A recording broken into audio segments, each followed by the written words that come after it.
Usualmente las personas financiamos nuestras necesidades esenciales con los ingresos que recibimos de manera regular y permanente. Cuando esos ingresos no son suficientes para cubrir nuestra estructura de gastos, tenemos en principio dos opciones.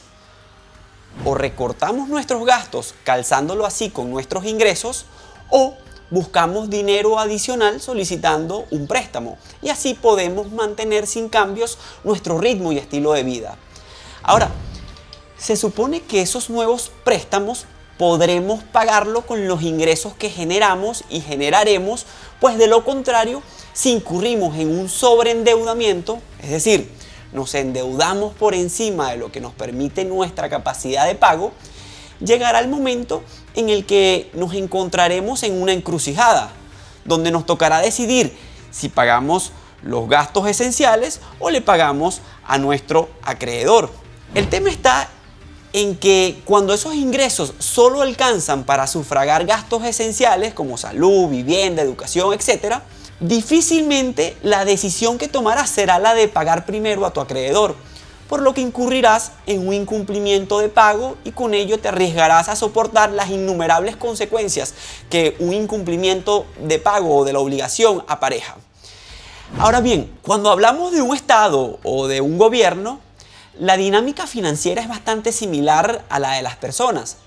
Habrá un conjunto de necesidades que el gobierno debe satisfacer en virtud del mandato que le ha sido encomendado por sus ciudadanos. Todo ese conjunto de gastos se plasma en un presupuesto y ese presupuesto se financia con los ingresos que recibe el Estado, sean estos tributarios o no tributarios.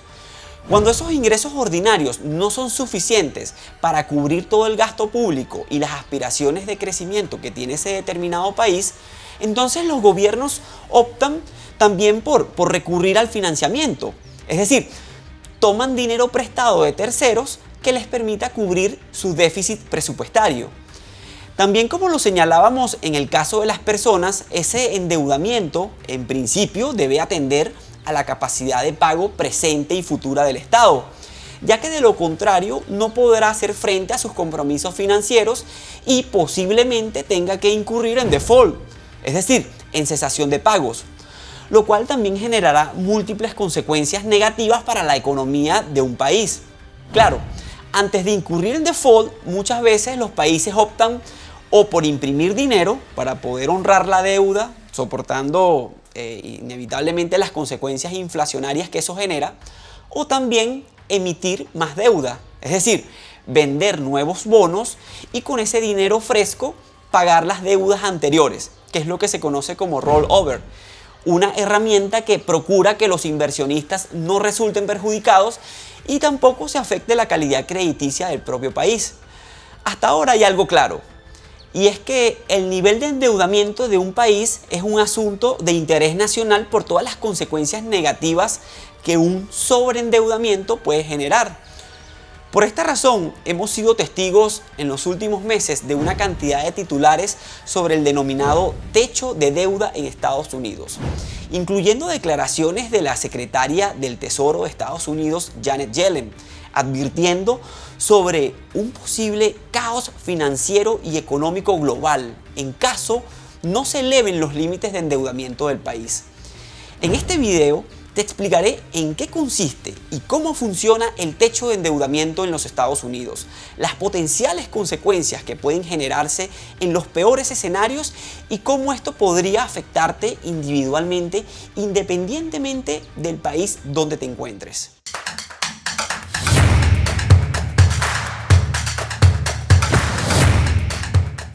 Históricamente, para los estadounidenses ha sido muy importante mantener bajos los niveles de endeudamiento de su país. Incluso su propia constitución señala que solo el Congreso de los Estados Unidos puede autorizar la toma de préstamos por parte del gobierno. Incluso hasta antes de 1917, el Congreso debía autorizar cada emisión de deuda, lo cual resultaba burocrático, lento y poco flexible por el protocolo y procedimiento que debía seguirse en cada momento. Luego, cuando estalla la Primera Guerra Mundial, el Congreso modificó la forma como se autorizaba el endeudamiento, por lo que en aras de flexibilizar las funciones ejecutivas, estableció un tope o límite de emisión de deuda. Es decir, le dijo al gobierno: de ahora en adelante no tendrás que pasar por acá cada vez que necesites tomar dinero prestado. Lo podrás hacer tú directamente. Eso sí, nunca te podrás exceder en tus préstamos de esta cantidad de dinero que estoy estableciendo, siendo este el origen del denominado tope o techo de deuda americana. Actualmente, ese límite de endeudamiento está fijado en 31.4 billones de dólares y lo paradójico es que esa cantidad de endeudamiento ya se alcanzó en el mes de enero del presente año. Pero, ¿y entonces? ¿No es que no podía superar esa cantidad en préstamos? Y sí, efectivamente, lo que ocurre es que el Tesoro cuenta con la posibilidad de ejecutar medidas extraordinarias como suspender inversiones, reprogramar pagos y otros movimientos financieros y fiscales con el objetivo de obtener liquidez y continuar financiando así al gobierno. Sin embargo, esos fondos son mucho más limitados y si el Congreso estadounidense no autoriza un aumento de la capacidad de endeudamiento de la nación, inevitablemente incurrirá en default. Ya la secretaria del Tesoro, Janet Yellen, aseguró que esos fondos llegarían a su fin tan pronto como el 1 de junio. Ahora, ¿qué tan probable es que se produzca un default? Si nos atenemos estrictamente a los antecedentes históricos que ha tenido este tema del techo de la deuda en Estados Unidos, podríamos arribar a la conclusión de que es poco probable que se dé un escenario de quiebra o default. En efecto, en los últimos 50 años Estados Unidos ha aumentado su límite de endeudamiento en más de 70 oportunidades, es decir, más de una vez por año. La última vez fue en el año 2021. Incluso desde la década del 90 a la actualidad el techo de deuda estadounidense ha aumentado en un 800%, siendo esta la razón por la que cada vez surgen más voces críticas sobre la insostenibilidad de esta práctica que ya es frecuente de aumento del tope de endeudamiento. Si el crecimiento económico futuro proyectado para esta nación será lo suficiente o no para hacer frente a la gran deuda que a la fecha mantiene, es un tema de economía pura para el cual podríamos dedicar todo un video en un próximo momento. Pero, volviendo al tema que nos atañe, ¿por qué no termina de aprobarse el aumento por parte del Congreso si parece necesario y no sería la primera vez que se lleva a cabo? Y la respuesta sería por desacuerdo político.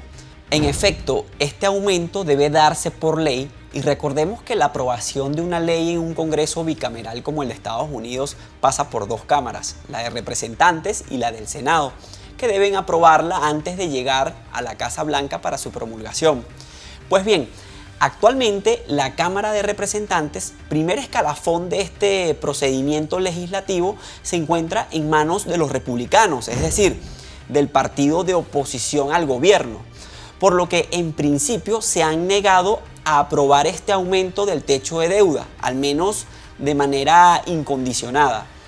Los republicanos son de la opinión que los demócratas, partido actualmente gobernante, se han enloquecido con las ingentes cantidades de gasto público que han ejecutado y por tanto demandan mayor rigurosidad fiscal. Incluso ya han manifestado que aprobarán el aumento del techo de deuda siempre y cuando haya un compromiso futuro de reducir el gasto público. Condición esta con la que no está de acuerdo el partido de gobierno, en este caso los demócratas, quienes a su vez contrarreplican a los republicanos, señalándoles que están como están debido a que durante el gobierno de Donald Trump se redujeron los impuestos a los más ricos, reduciéndose así los ingresos fiscales y por tanto haciéndose necesario la adquisición de mayor endeudamiento para afrontar el gasto social. Lo cierto es que este tema del techo de la deuda siempre ha sido usado por los partidos que tienen poder de bloqueo para presentar sus demandas y tratar de afectar al partido de oposición, especialmente en épocas preelectorales como la actual. Y tal vez lo más relevante de conocer en este video es cómo nos afectaría una cesación de pagos por parte de Estados Unidos. ¿Cuáles serían las implicancias económicas y financieras de un evento de esta naturaleza? Remontándonos a la historia, aunque Estados Unidos nunca ha entrado en default, sí ha estado muy cerca de ello. En el año 2011 este conflicto se prolongó tanto que Estados Unidos estuvo a tan solo 3 días de incurrir en cesación de pagos, y a pesar de que esto no ocurrió, sí ocasionó varias consecuencias negativas. Recordemos que los mercados financieros tienden a descontar escenarios futuros con base en una probabilidad de ocurrencia. En aquel entonces, la probabilidad llegó a ser tan alta que los credit default swaps, es decir, una especie de seguro que protege al inversionista contra eventos de incumplimiento crediticio, se dispararon en términos de precio. Las acciones cayeron casi un 20%. La calificación crediticia de Estados Unidos, que era de AAA, se degradó a AA positiva. Cuando una calificación crediticia se deteriora, desencadena un efecto en cascada de consecuencias financieras, ya que los inversionistas perciben mayores riesgos y optan por vender sus tenencias y valores. Y estas son solo algunas de las consecuencias que se produjeron sin llegar a Estados Unidos al default. Ahora imaginemos ese escenario nunca ocurrido a la fecha. Definitivamente sería catastrófico, como lo señala la propia secretaria del Tesoro Janet Yellen. Pero algunos preguntarían, no tengo bonos, no tengo acciones, no vivo en los Estados Unidos, etc. ¿Por qué habría de interesarme lo que pase con el techo de la deuda de Estados Unidos? Lo primero que hay que decir es que por ser Estados Unidos la principal economía y eje financiero del mundo, cuando este gigante estornuda, todos a su alrededor se resfrían. Entonces, difícilmente alguien pueda ser ajeno a un conflicto o crisis económica de gran envergadura que suceda en este país. Por ejemplo, en Latinoamérica, todos los precios o valoraciones de activos financieros toman como referencia para su estimación la tasa libre de riesgo. Si esta tasa es mayor, y obviamente lo sería en un escenario de default, la rentabilidad que se les exigirá a estos activos, independientemente de dónde se encuentren, será mayor y consecuencialmente su precio caerá. Si nos vamos al mercado de crédito, por ejemplo, imaginemos un crédito hipotecario o un crédito de tarjeta de crédito. Al ser la tasa libre de riesgo mayor, las tasas de estos créditos también aumentarán, por lo que provocará tensionamientos en el mercado crediticio, afectándose a empresas y personas sin distinción.